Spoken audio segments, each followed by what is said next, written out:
County 911, what's the address of the emergency? I'm actually driving. I just passed a car on Shower Bath Road that pulled over. They had smoke rolling out the window. It's a truck. It's a marine truck. I saw the pickup. It kind of reminded me, of my uncle's truck. Works at Hillside? That's what I said. He should be in a tractor trailer. Hey, is my uncle driving today?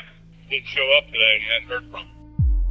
On the morning of May 29th, 2019, when first responders arrived at the scene, one of them was left terrified as he realized the abandoned truck engulfed in smoke and flames belonged to his uncle, Philip Buckie Barlow. While investigating Buckie's disappearance, detectives were left shocked when the disturbing secret of an extremely sadistic individual who lived next door started to unfold. The night that guy came up and sent a message to Chris. The message said, if anybody comes asking, I was with you guys all night. Preston County 911. We're just down here hunting. We came across a box in the trip. On the morning of May 29th, 2019, at 7:15 a.m., a woman in Preston County, West Virginia, called 911, describing an odd discovery. Responding to the concerning call, law enforcement was immediately dispatched to the scene on Shower Bath Road. When an officer approached the truck, he noticed that the truck was completely filled up with dense smoke, but to his shock, there was nobody inside. It looked as if the truck had malfunctioned and heated up, leading to an accidental fire. However, taking a closer look in and around the scene, the officer found traces of oil inside the truck. These weren't ordinary circumstances. The truck's odd condition made things look more suspicious. Now, detectives needed to find whose truck it was and what sinister secret could this truck be hiding. It almost seems as if somebody's probably trying to set this one on fire. The officer immediately requested fire services. Local fire department arrived at the scene in no time. However, they couldn't have known that they were in for a surprise. Some sort of oil or lubricant or something. Don't touch anything or don't disturb any more than you have to. Local fire chief and one of the first responders, Perry Barlow, noticed something odd about the whole situation. The truck looked familiar to him. When he walked closer and took a glance at the license plate, it seemed as if his soul had left his body. Perry knew who the owner of the truck was. I saw the pickup. It kind of reminded me, my uncle's truck. The registration was run on it. Well, it comes back to what, Phil Barlow? It was identified as Philip Barlow's truck. That's my uncle. I'm thinking, well, why is my uncle's truck here on Shower Bath Road? Why isn't he here? What's going on? Works at Hillside? That's what I said. He should be in a tractor trailer. It turned out that the truck belonged to Perry's 61-year-old uncle named Philip Barlow, affectionately known as Buckie. Perry feared that his uncle could be in danger. They've dumped oil all over inside of it and tried to set it on fire. The investigation of this fire, it was pretty cut and dry. When you see motor oil, still residual motor oil laying on the rear seat, it was deliberately attempted to be set on fire. Motor oil is a combustible, but it's not a very fast burning. It never got a good start. Perry was sure that something wasn't right because it didn't seem likely that Buckie would just set his truck on fire and abandon it in the middle of nowhere. Kind of an odd place for a fire to start back here, isn't it? Yeah. My first thought was that somebody possibly stole the truck. Perry told the detectives that Buckie should be at work right now. Hoping he'd be there, he called Buckie's workplace, but he got an answer which made him even more worried. Hey, is my uncle driving today?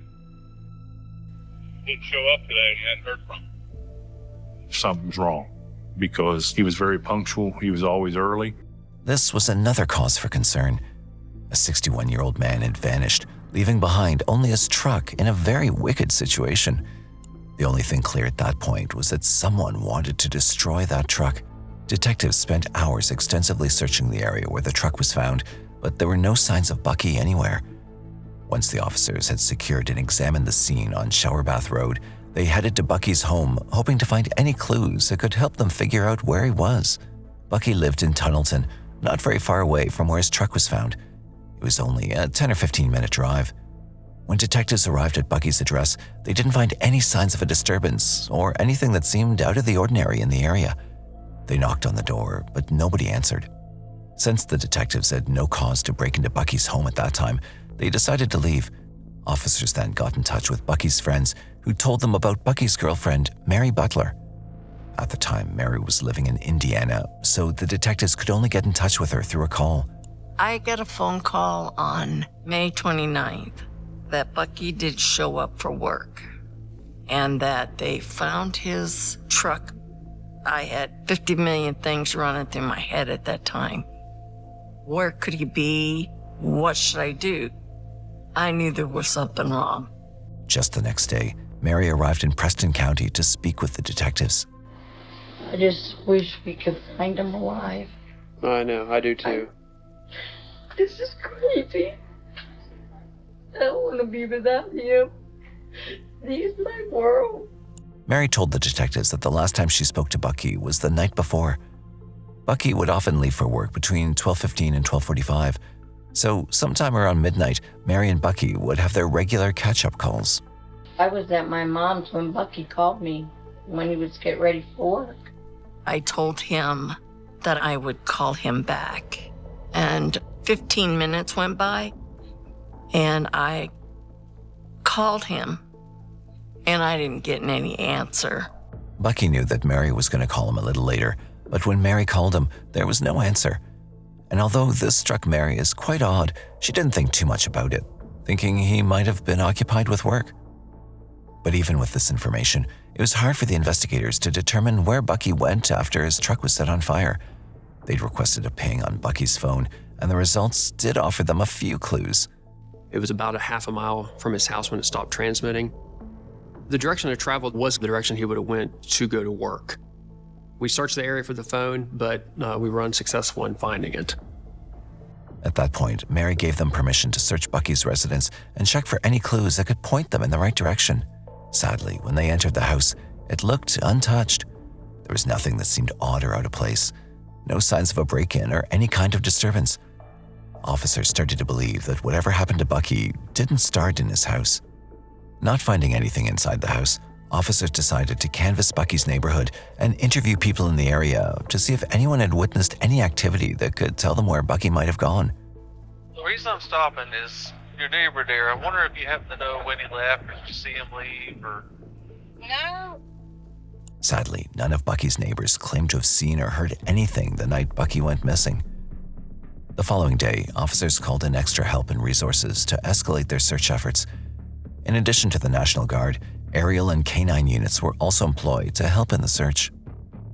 The search went on for the next 10 days, but despite all the extra effort, officers returned empty-handed. All hopes of finding Bucky were starting to fade away.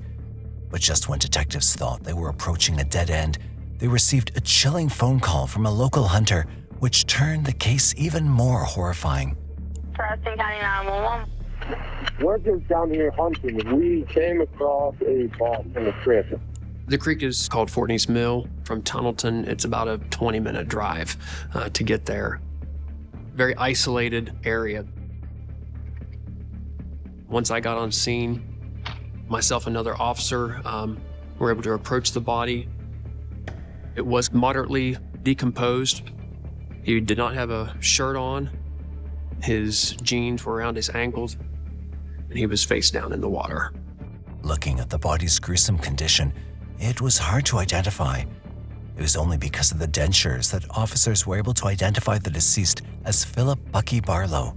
Officers could tell that Bucky had been through extreme torture and pain, but it was the autopsy report that fully shed light on how sinister Bucky's last moments must have been. There was a significant injury to his throat area. The jugular was cut, artery was cut, the esophagus was severed, trachea was severed. Mr. Barlow was, for all intents and purposes, completely decapitated. He was just as brutally injured as you can imagine. Even so, detectives had no clue that this wasn't even close to the far more sinister things they were about to witness. But for now, it was time to pass the news on to Bucky's loved ones. Shock.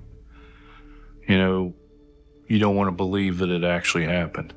Nobody should die that way. I was hysterical because I didn't want it to be true. I lost my best friend.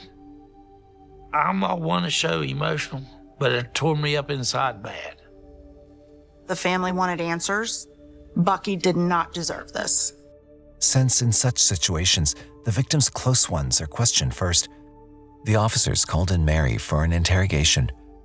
After hours of asking her questions, Mary was eventually asked to take a polygraph test. She passed. There was nothing pointing towards Mary's involvement in Buckie's cold murder. I loved him. We had a good relationship most of the time. Mary wanted to help the officers as much as she could. She gave them a new name, Craig, Buckie's neighbor, who quickly became a person of interest. Mary remembered something strange Buckie once told her, something she hadn't thought about until now. I knew there had been an argument and a scuffle with Craig, and I said, stay away from him. Just leave him alone. Don't say nothing. A while ago, Buckie had been in an altercation with Craig, and from then onwards, the two of them stopped seeing eye to eye. Craig was living in the back trailer behind Buckie. There always was bickering and fighting back and forth all the time. He would cut through the yard, and Buckie didn't like it. So that would cause arguments. So on Sunday, Buckie decided he wanted to cut the grass. And Craig had left some stuff on the grass. And Buckie had called me and told me about the scuffle. Then that's when he came up missing. Following the lead given by Mary, officers immediately made their way to Craig's residence to question him. So what's this about an argument you had with Buckie? Was it true? We really did. I ain't gonna lie to you. He explained the conflict that he had with Buckie was about the property line. Craig didn't deny any allegations about the argument. He told the detectives that the dispute began when Buckie accused him of leaving garbage bags on his property. I mean, he could move. And I'd have run to the truck. I grabbed it off out of the back. I chased him around. I wasn't close enough to hit him, but I did swing it at him. Additionally, Craig said the incident occurred only about a week before Buckie went missing. However, he denied being involved in Buckie's murder in any way. Craig denied that he had any knowledge or participation in anything that may have happened to Buckie. The night that Buckie disappeared, he said that night he had been working on the radio in the truck. He described the location. It's a back road. I slept in that Ranger. You slept in the Ranger all night? Yeah. Was anybody with you? No. I did question him, why would you sleep in your truck that night when your residence is fairly close? At some point, you're going to wake up in the night. Would you agree with that? You're going to be like, might as well go home, I'm only 5 minutes away. And he described that that was not out of the norm for him. I did not leave that spot. A lot of the things Craig told the detectives weren't making sense at all, making him think he was off the hook. Investigators decided to fact-check his story, which raised some concerning doubts. According to Craig, the truck he slept in belonged to a friend named Chris. After interviewing Craig, officers reached out to Chris and his wife Debbie, and what they revealed would cast even more suspicion on Craig. Investigators were now sure that Craig was hiding a secret, and they needed to figure out what it was. The night that guy came up missing, Craig sent a message to Chris. The message said, if anybody comes asking, I was with you guys all night. Have you talked to Craig since this guy went missing? No text messages? No, nothing about him. He denied ever seeing a text message from Craig asking him to provide him with an alibi. Chris, during the initial interview, said that he was home pretty much the entire night. He denied any knowledge or any participation in Buckie's disappearance. Careful, look at your phone. You good? We were able to corroborate, at the very least, Chris's phone was at his residence. After the interview, officers went through Chris's cell phone records, which helped them determine that Chris and Debbie weren't involved in Buckie's murder. It seemed like Chris and Debbie were being honest with the investigators. Now it was time to bring Craig in for an interrogation and confront him. According to the officers, the best way to do this was by making Craig take a polygraph test. Well, let me get you all strapped in here. Craig was asked to polygraph. Did you in any way participate in the disappearance of Bucky? No. And he passed that polygraph. All right, torture's over. As shocking as it was, Craig passed the test. Investigators then decided to search Craig's cell phone with his permission. However, they couldn't find what they were looking for. We didn't find anything to suggest that he was a part of the disappearance. Debbie's allegation that Craig sent a text message requesting an alibi was never corroborated. Officers never located that text message. The absolutely ridiculous amount of false information and rumors that were spread, it severely impeded getting this case resolved. So once we ruled them out as potential suspects, Appreciate it. we were basically back to square one in the investigation. Since detectives found no leads from Craig, they shifted their focus to the evidence gathered so far. But due to limited information, the case went cold for nearly 8 months without any significant developments. But then, in January 2020, while reviewing statements from those they'd initially questioned, detectives noticed a small but significant clue. So you guys were home all night? Yeah, we was in bed and air conditioning all. It was Bucky's neighbors, Laura Martin and Robert Quinn, both of whom had initially told investigators they knew nothing about the murder. They insisted they were inside, and a noisy air conditioner kept them from hearing anything outside the day Bucky disappeared. Detectives also observed that, although their stories aligned, the way they delivered them lacked the same spontaneity. It's like your vehicle pulling in, and if you step inside the house there and you can't hear nothing because we got an air conditioner going. The focus on minute details and their repeated emphasis on the noise distraction raised suspicion against them. So detectives decided to interview them again, but this time they weren't at their home. Instead, they were already in custody at the Garrett County Detention Center on unrelated charges. So detectives went to the Garrett County Jail to question Robert. I'm still working on figuring out all the circumstances with Bucky's disappearance and death. How well did you know him?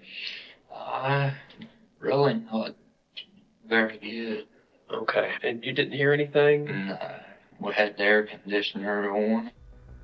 Just like before, Robert stuck to his air conditioner story. But he had no idea his attempt to hide the truth was about to fall apart. After Robert, when detectives questioned Laura, she unknowingly contradicted her earlier claim by giving a completely different reason for not hearing anything that night. Did you hear anything that night? No, like I told you then, I had the washer and dryer running. Okay. Unlike her initial claim, she now said the noise from the washer and dryer kept her from hearing anything, which immediately exposed their lies. This revelation undoubtedly strengthened the detectives' suspicion of the couple. To further challenge their story, detectives spoke with the couple's neighbor, Janice Maxwell. Janice informed them that the couple had never owned an air conditioner. This made detectives certain that the pair was hiding something about their actions that night. When investigators took a closer look into their past, they found out that Laura and Robert were no strangers to the world of crime. Detectives also learned that from a very young age, Laura was raising 2 daughters on her own after separating from their father, and from 2002, she started engaging in crimes like burglary and abduction as a means of making a living. In October 2018, she met Robert through an ex-boyfriend, and the two quickly fell in love. In 2018, Robert moved into Laura's house on No. 4 Road, where she lived next to Bucky. Despite being neighbors, Laura and Robert had never been kind to him. The main source of their conflict was their dog, which often wandered onto Bucky's property, something he strongly disliked. This led to frequent arguments between them. However, to gather more leads in the case, detectives reached out to the Garrett County Jail authorities to obtain all of Laura's and Robert's jail calls. Detectives believe that if Laura and Robert had killed Bucky, they might have mentioned it in one of their jail calls. After reviewing all the call recordings, detectives found that Robert had made very few calls, while Laura's call list was extensive. Her call records revealed that, despite being in a relationship with Robert, Laura had been frequently calling her ex-boyfriend Mark from jail, and their conversations were sexually explicit. But unfortunately, despite reviewing the jail calls, detectives found no direct evidence connecting Laura or Robert to the murder. The only remaining way to prove their guilt was to obtain a confession, But detectives knew the couple wouldn't reveal the truth that easily. If they could manage to turn Laura against Robert, it might work in their favor. Accordingly, they came up with a plan, and on October 7th, 2020, sat down for another round of interrogation with Robert. This time, investigators already had a plan, but they were unaware of the dark secrets their strategy would soon lead them to. The detectives first put Robert at ease, and then revealed some harsh truths about Laura that he'd never known. Do you know what her relationship is right now with her ex? No. Okay, it's probably not exactly what you think it is. You know what I need? You for about 20 minutes. You know I'm hitting it one more time, right? Better be thinking when I get out. Hey, I love you, baby. She's not faithful to you. You just heard it. No. Detectives played Laura's jail call with her ex-boyfriend, and as Robert processed the betrayal, his demeanor shifted. He started distancing himself from her, making a shocking claim that it was actually Laura who had killed Buckie that night. He went on to reveal what had motivated her to commit the crime. I'm done bullshitting around. How much money did you hear about? Thousands, wasn't it? Yeah. He claimed that the plan to rob Buckie was entirely Laura's idea. After hearing about Buckie's retirement, she assumed he might have a significant amount of money with him. He then provided a detailed account of how the murder was carried out. Went sideways, didn't it? Yeah. Okay. Why did it go sideways? She went over Bucky's by herself, and she was standing there waiting for him to get to work. And whenever I come off his porch, she grabbed hold of him, tried to rob him, and he put up a fight. Robert claimed he had no idea that Laura intended to commit murder. According to him, during the robbery, Laura suddenly turned violent and began physically attacking Buckie. When Robert came outside to intervene, Buckie was already unconscious. Unable to reverse what had happened, they loaded his body into the truck and drove to a remote local creek to dispose of it. On the way, Laura threw Buckie's phone out of the truck to prevent anyone from tracking their location. And after disposing of the body, Laura drove the truck back and set it on fire in an attempt to destroy all evidence. After the interrogation, detectives asked Robert to help them recreate the events by returning to the location where Buckie's body was disposed of. He agreed, and once there, he walked them through his version of what happened that night. And once Robert started to reenact the ominous events from that evil night, everyone was left in chills. He sat right here on the ledge. All right. She took his wallet. She told him to get down on her knees and that. Okay, can you kind of recreate what you saw her do? She came up behind him, and she grabbed him by the hair of the head, and she kind of like stabbed him in the front of the neck and went around to the side. And he was on his knees probably like 2 or 3 minutes, and he fell over, and then she rolled him in the water. Well, he only had like $50. And I told her, I said it really wasn't worth the man's life. She said, well, you just shut up, or you'll be the next one. Okay. And I didn't say no more to her. Detectives recorded the entire reenactment and then took Robert back to jail. He might have thought that he'd cleared himself by shifting all the blame onto Laura, but detectives were ready to turn his own account of the events against him, which would eventually turn Laura and Robert against each other. It was supposed to be a burglary, and that's my idea. I'm not even gonna lie. Okay. But as far as killing him, no, that was not my idea at all. Like, I don't have it in my heart to hurt anybody, not like that. After learning that Robert had shifted all the blame onto her, Laura opened up. She admitted that while the robbery had been her idea, the murder was not part of her plan. It was Robert's. On the night of May 28th, they waited outside Buckie's house, wearing masks and gloves, ready to carry out their robbery plan. We had BB guns, but they looked like regular guns. It was a struggle with all three of us. I mean, I wasn't going to let him get the best of me. She claimed that she tried to stop Robert, but he didn't listen, instead shouting at her to follow his instructions.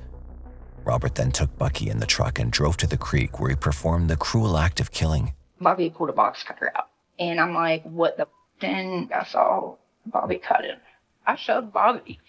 And I put my hands on Buckie's neck. And I'm looking at Bobby and I'm crying. And I'm like, please don't do this. And then Bobby's like, I'll You too. And like, there was a look in his eyes I ain't ever seen in my life, and it scared me. It really did. She also claimed that she tried to save Bucky's life but couldn't, as Robert threatened to kill her as well if she didn't comply with his orders. As both Robert and Laura pointed fingers at each other, detectives now faced the dilemma of determining who was lying and who was telling the truth. But one thing was certain, that they were both involved in the murder, and they were formally charged. However, the detectives still had to uncover the complete truth. In the end, it was surprisingly the inmates at Garrett County Jail who helped to uncover the final piece of the puzzle. Some of Laura's fellow inmates provided crucial details, stating that she'd admitted to killing Barlow during conversations with them. She'd also made a statement so disturbing that even the most hardened perpetrators would struggle to imagine it. Laura said she was fascinated by the feeling of Bucky's blood flowing through her fingers and craved the experience again. Without any hesitation, she and Robert ate the sandwich from Bucky's lunchbox, their hands still smeared with his blood after the murder.